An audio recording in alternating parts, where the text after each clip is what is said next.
Sultani dhe Hyremi po bëhen sërish bashk pas plot 15 vitesh. Po, e dëgjuat mirë. Dyshja ikonike që theu çdo rekord shikueshmërie dhe mbajti mbërthyer pas ekranit miliona njerëz kudo në botë. Por i kthehet përfundimisht me një projekt të ri. Kanë kaluar një dekadë gjysmë, që kur Halit Erianç dhe Meryem Özerli i dhanë jetë dashurisë epike në Sulejmani Madhërisëm. Pas qindra ofertave të refuzuara ndër vite nga industria dhe lutjeve të vazhdueshme të fansave, ky ribashkim duke i pamundur.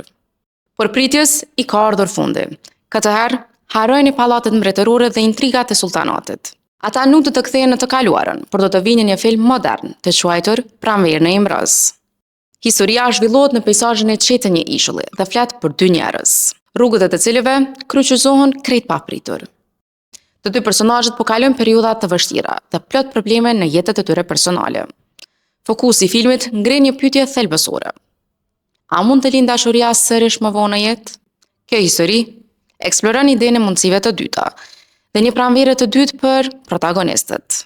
Xhirimet nisin së shpejti në drejtimin e regjisorit të njohur Özcan Alper, i cili njihet për filmat me lidhje të forta emocionale.